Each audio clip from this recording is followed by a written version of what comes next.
horizon, just over the edge.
Miguelito, the little sueño, dream. Once upon a time there was a tiny sueño named Miguelito. Miguelito felt small because he was, well, small. Miguelito liked to play all day. He also liked to take naps all day long. Miguelito loved his mother. He loved his father. He loved all of his brothers and sisters. Miguelito loved everyone. All of the other sueños were big. Some were even ginormous. A few sueños were small, but no sueño was as small as Miguelito. He was the smallest of them all. The jefe, chief, was a very popular sueño. He was even famous, and he was very ginormous. In Sueño Villa, the bigger you were, the more popular you were. Miguelito felt that he was so small that he would never amount to much of anything. He would never be a popular sueño, let alone famous. Since that was never going to happen, Miguelito just played, and he was very happy doing that. One day, an angel came looking for another sueño. Mysteria said that this sueño was needed down below. The famous sueños were all busy, and so were most of the popular ones. So Mysteria started asking the other sueños if they would be interested in helping out down below. Many were, yet Mysteria was looking for one particular sueño. She was looking for a sueño who would be just right for this situation. A few of the other sueños who were interested held possibilities. They would be good for many tasks, however, none of them seemed to be quite right for this particular task. I need a sueño who is not set in their ways. I need a sueño who knows how to have fun. I need a sueño who has lots of imaginación, imagination. That was the kind of sueño who Mysterio was looking for. Mysterio was walking through Sueño Villa, Dreamtown, one day. The sueños had become used to having her around, so they no longer followed her everywhere she went. Mysterio came to a park. A few of the small sueños were playing there, but it was a very big park, and it was mostly empty. Mysterio saw a very small sueño lying in the middle of the park. He was lying there all by himself, and he was sound asleep. Mysterio asked, "Who is this?" The tiny sueño's oldest sister was playing nearby. Aroni said, "That's my brother. His name is Miguelito. Why is he lying here all alone?" "It's okay. I was watching him, and I wasn't that far away. Miguelito likes to nap. I hold him sometimes when he's napping, but he naps too much. I can't hold him all the time. Besides, he prefers to nap on the soft grass." Indeed, Mysterio could see that Miguelito was smiling very widely. He looked like he was very happy, and he looked like he was having fun even while he was sleeping. Mysterio lay down beside Miguelito. Pretty soon, she too fell asleep, and not long after that she too was smiling very widely. When they woke up, it was time for Aroni and Miguelito to go home to the comida meal. So Mysteria walked with them. Mysteria was, of course, invited to eat the comida with Miguelito's family. During the comida, Mysteria talked a lot with Miguelito's familia, but mostly she talked with Miguelito. Mysteria knew that Miguelito liked to have fun. She also knew that he was very happy. She learned that Miguelito liked to play, but what she didn't know was how big Miguelito's imaginación was.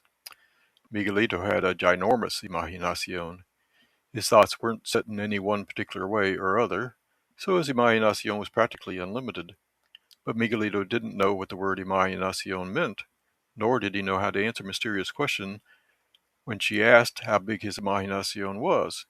That was not a problem, for all of Miguelito's brothers and sisters knew all about their smallest brother's imaginación. His mama and papa were also fully aware of this, and they all began to share their stories about Miguelito and his imaginación with Mysteria. Now Mysteria had a problem. Miguelito was just the sueño she was looking for. He was just the sueño who was needed down below. But he was very tiny, and he was very young. She couldn't take him away from his family even if he agreed to come with her down below. Not knowing what else to do, Mysteria explained the situation to Miguelito and his familia. They were all puzzling over this dilemma when Aronia had a brilliant idea. She spent the most time with Miguelito, and therefore she knew him the best. Miguelito, she asked, would you like to go with Mysteria down below? Would you like to be a hero and help her out? Miguelito didn't really know anything about down below, neither did any of his familia, but Miguelito would like to be a hero. He was always imagining that he was one. Before Mama and Papa could say no, Aronia rushed on. Mysteria, would it be okay if I went with you and Miguelito? I'm always taking care of him anyway. Before Mysteria could answer, Mama said no. Aronia was certainly old enough to take care of Miguelito up here in Sueño Villa, but she would need to be much older to take care of him down below. Yes, Mysteria could help, yet Mama was sure that Mysteria had other duties and couldn't be with them all the time. Mysteria agreed that was so. This left them all in a quandary once more. Then Papa got a twinkle in his eye. Mysteria, he asked, would it be okay if our whole familia went? There are 7 of us, and maybe that's too many, but it would perhaps solve all of our problems. If every one of the familia is agreed, that is. Everyone was agreed, and once Mysteria could get them to quiet down once more, she said that it just might work on one condition. You can't try to help or influence Miguelito. He'll need to continue to play it and to have lots of fun. Things will get busy and hectic at times. Nevertheless, Miguelito will still need to be able to take naps very, very often. Of course, he'll need to take naps very often, everyone agreed at the same time. He's still the littlest sueño of all. The entire sueño family said that, all except Miguelito, for he was taking a nap, and he was sound asleep. Butterfly beat. The butterfly sang, Sisera, the butterfly sang, Sisera, Sisera, Sisera, Sisera. Aphisa opened his eyes, and all the eyes opened on all of his wings. The breeze blew through. Aphisa flew. Aphisa, Sisera,